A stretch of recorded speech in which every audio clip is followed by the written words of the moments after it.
বিসমিল্লাহির রহমানির রহিম। 2024 সালের বিজ্ঞপ্তির বিপরীতে যারা 2025 সালে আইটিপি পরীক্ষা দিয়েছেন, আপনাদের রেজাল্ট বের হয়েছে। আপনারা যারা পাশ করেছেন তারা ভাইভায় অংশ নিতে যাচ্ছেন বা সাক্ষাৎকারে অংশ নিতে যাচ্ছেন। আমি সাক্ষাৎকার কীভাবে ভালো করবেন তারপর মোটামুটি কয়েকটা ভিডিও দিয়েছি।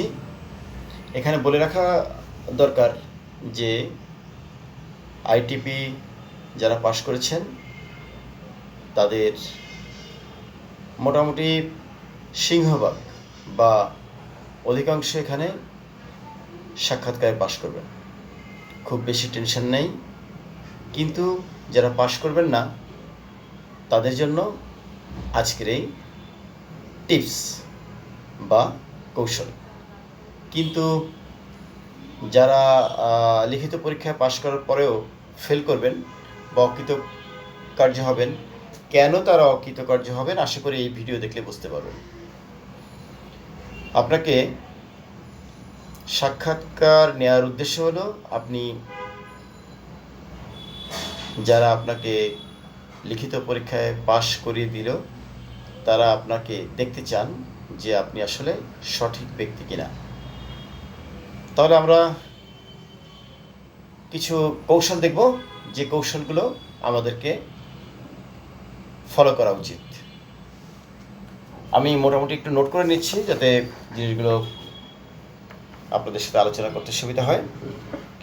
আপনারা যখন সাক্ষাৎকার দিতে যাবেন অবশ্যই পরিপাটি হয়ে যাবেন। কেন? যেহেতু একজন মানুষের ফার্স্ট অ্যাপিয়ার সাক্ষাৎকারে খুবই গুরুত্বপূর্ণ, অতএব আপনার চুল, নখ, দাড়ি বিশেষভাবে লক্ষ্য রাখবেন। চুল আঁচড়িয়ে যাবেন যেন উস্কো খুস্কো না থাকে। পোশাকগুলো এমনভাবে পরবেন যেন সেগুলো বিশেষ করে ইস্ত্রি করা থাকে। আপনি মানে ইস্ত্রি করা না থাকলে যে অবস্থা হয় ড্রেসের, এটা যেন না হয়। আপনি একজন আইনজীবী হতে যাচ্ছেন, কর আইনজীবী, আপনার পোশাকে যেন শালীনতা ফুটে ওঠে, আপনার স্মার্টনেস ফুটে ওঠে।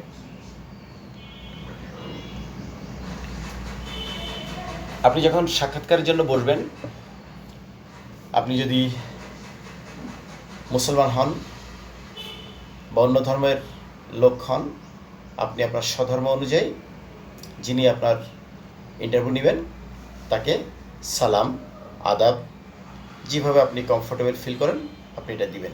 তবে এটা হতে হবে অবশ্যই অফিসিয়ালি। এরপর আসেন, আপনি আত্মবিশ্বাসের সাথে চেয়ারে, আপনার সামনে থাকা চেয়ারে উনি অনুমতি দিলে বসবেন। অর্থাৎ আপনি সালাম দিয়ে গিয়ে রুমের ভিতর দাঁড়াবেন। দাঁড়ানোর পরে ওনার দৃষ্টি আকর্ষণ হলে উনি আপনাকে বসতে বলবেন। এমন হতে পারে ওনারা একাধিক ব্যক্তি থাকতে পারেন ভাইবা মোডে, তখন নিজেদের মধ্যে আলাপ করছেন, আপনি রুমে ঢুকে সালাম দিচ্ছেন, ওনারা খেয়াল করলো না, কিন্তু আপনি যে চেয়ার পেয়ে বসে পড়লেন, এটা করবেন না।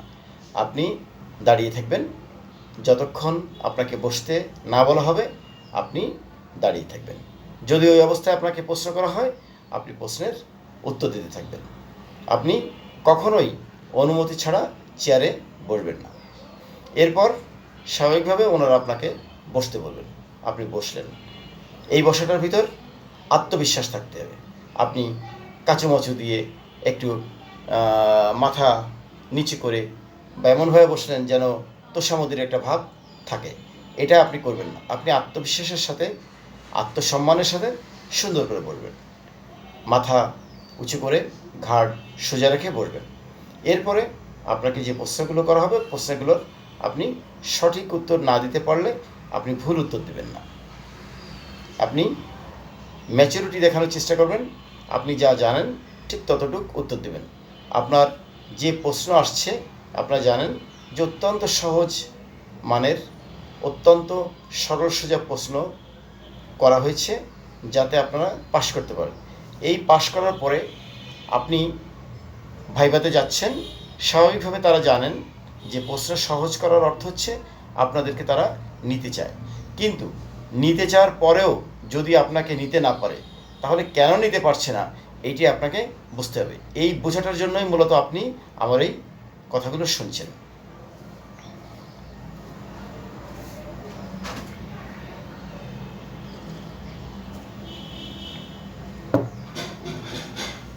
আপনি ভাইভা বোর্ডে গিয়ে ঠিক যতটুকু আপনাকে প্রশ্ন করা হবে ঠিক ততটুকু আপনি উত্তর দেবেন। আপনি প্রশ্নটাকে অকারণে লেন্দি করে উত্তর দেবেন না।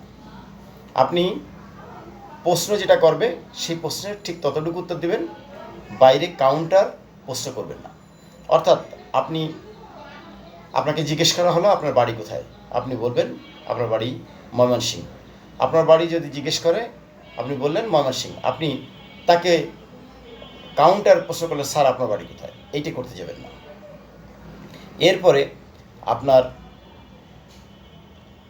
যদি মনে হয় যে আপনার এনবিআরে কোনো কর্মকর্তা পরিচিত আছে বা মন্ত্রণালয়ে কোনো বড় কর্মকর্তা আপনার আত্মীয় স্বজন বা বন্ধুবান্ধব, আপনি এই পরিচয় দিতে যাবেন না।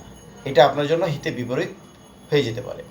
আপনি রাজনৈতিক পরিচয় থাকতে পারে, আপনার কোনো ব্যক্তি বিশেষভাবে পরিচিত, আপনি মনে করতে পারেন যে তার পরিচয় দিলে সুবিধা পেতে পারেন, আপনি ভুলেও এই পরিচয়টা দিতে যাবেন না।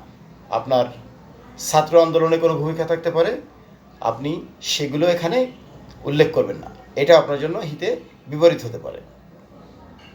আপনি ভাইভা বোর্ডে পার্সোনালি তার মোবাইল নাম্বার চাইবেন না, আপনি তার সাথে বাড়তি যোগাযোগ করার আগ্রহ দেখাবেন না, আপনি তাকে কোনো ধরনের টিপস, গিফট বা ঘুষ অফার করবেন না।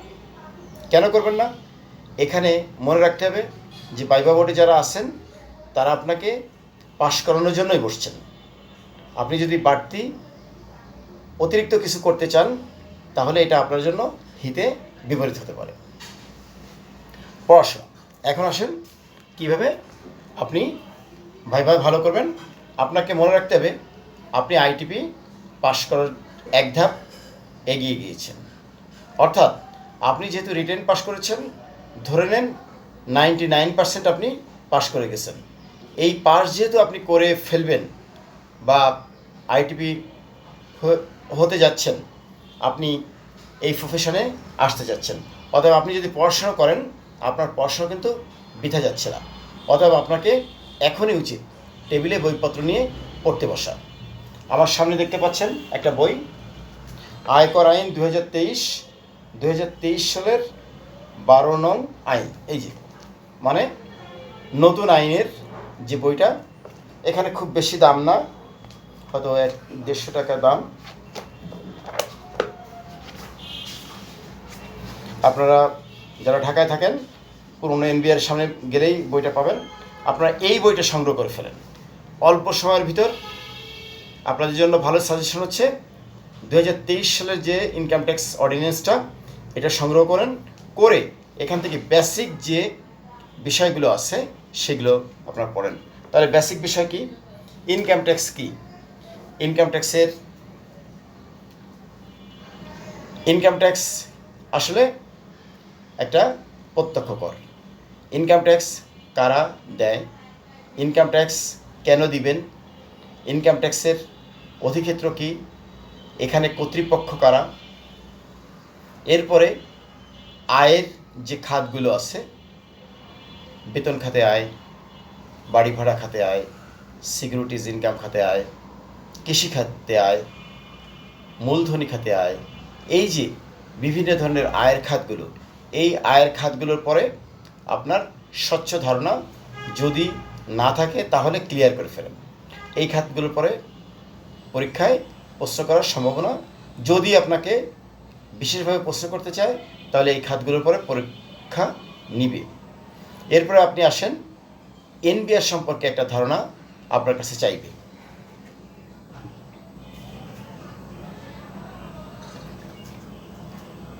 এনবিআর বর্তমান চেয়ারম্যানকে এটি জানতে চাইতে পারে।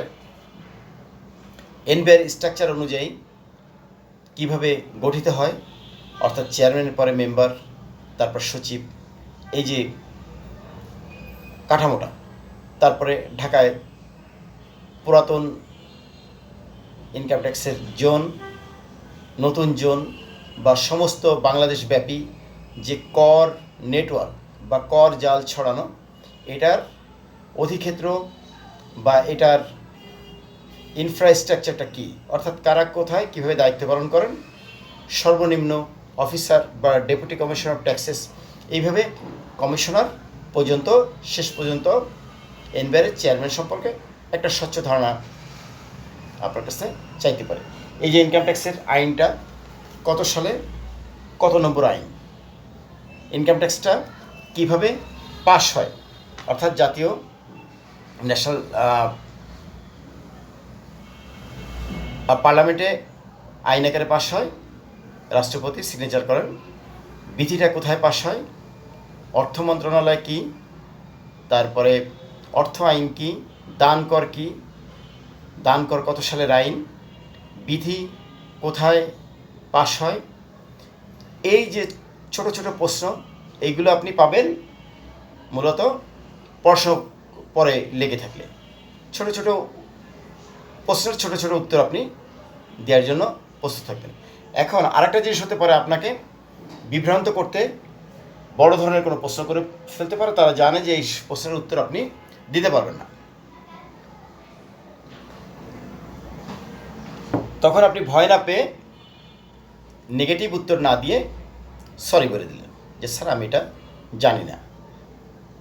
যদি তারপরে তারা এমন আচরণ করেন যে আপনি কেন জানেন না, তখন বলবো স্যার আমি এটা শিখে নেব।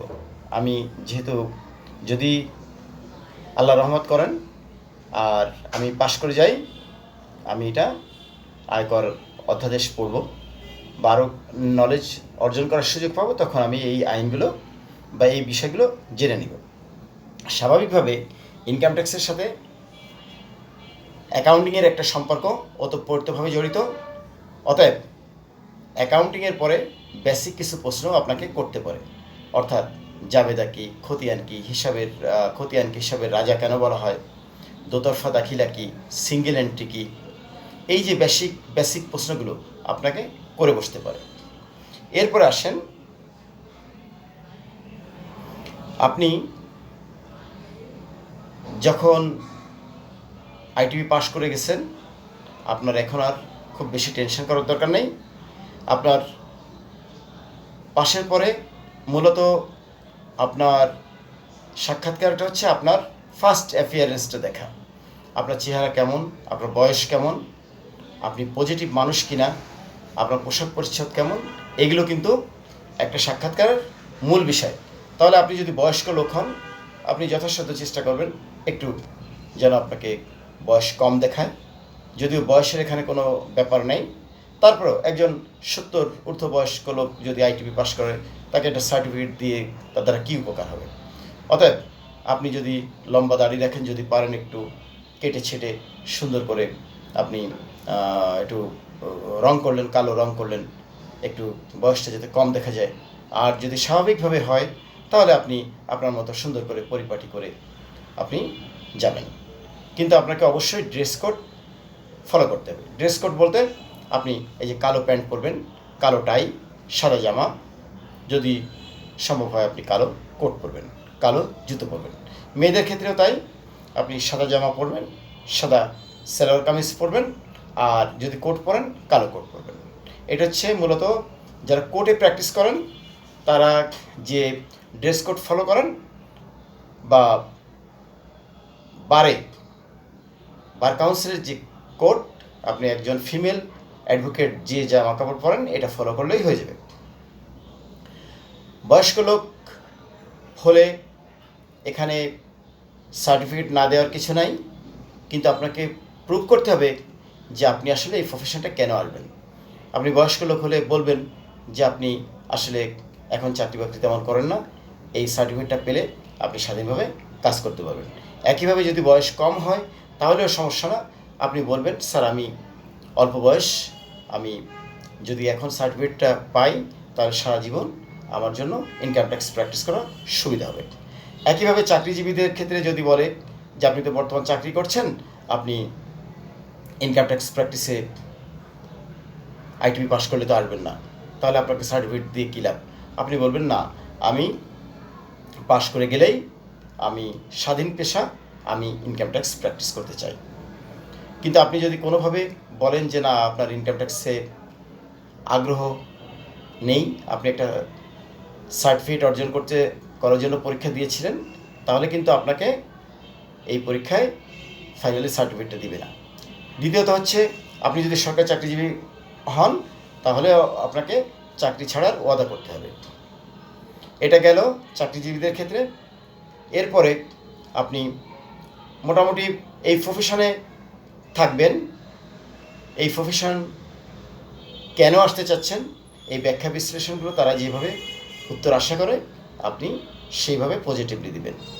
আপনি নেগেটিভ অ্যাটিটিউড করবেন না, আপনি কাউন্টার প্রশ্ন করবেন না, আপনি কোনো অফার করবেন না, আপনি কোনো গিফট দিবেন না বা দিতে চাইবেন না, আপনি মোবাইল নাম্বার চাইবেন না, আপনি তার বাড়ি কোথায় জানতে চাইবেন না, আপনি পজিটিভ থাকবেন, বাড়তি কথা বলবেন না, অকারণে পরীক্ষার বোর্ডে এই যে একটু এখানে হাত দেওয়া, একটু চুল এমনি করা, হ্যাঁ, এই যে বিষয়গুলো আপনি করবেন না। তারপর হচ্ছে আপনি যে পোশাক পরিচ্ছদগুলো আছে স্বাভাবিকভাবে যে ড্রেস কোড, এটা অবশ্যই ওই দিন মেনটেন করবেন। আপনি জিন্সের প্যান্ট পরবেন না, টি শার্ট গায়ে দিবেন না। এই তো মোটামুটি এইগুলো যদি আপনি মেনে চলেন, আমি আশা করি আপনারা ভালো করবেন। আপনাদের জন্য রইল শুভকামনা। আর যারা আইটিপি পরীক্ষায় পাশ করতে পারেননি, আশা করছি তারা হতাশ হবেন না। জীবনে বারবার পরীক্ষা দেওয়ার পর সফলতা আসে। একবার পরীক্ষায় ফেল করলে একটা সুযোগ নষ্ট হয় ঠিকই, কিন্তু নতুন নতুন সুযোগ আরও তৈরি হয়। আপনাদের জন্য রইল শুভকামনা। আপনারা ভালো থাকুন, ভালো করুন। আর আমি মূলত দক্ষিণ ইউনিভার্সিটিতে ইনকাম ট্যাক্স ভ্যাট ট্রেনিং করাই। আপনারা যদি ভবিষ্যতে কারো হাতে কলমে ট্যাক্স ভ্যাট শিখতে চান, আমার সাথে যোগাযোগ করতে পারেন। ধন্যবাদ। আসসালামু আলাইকুম।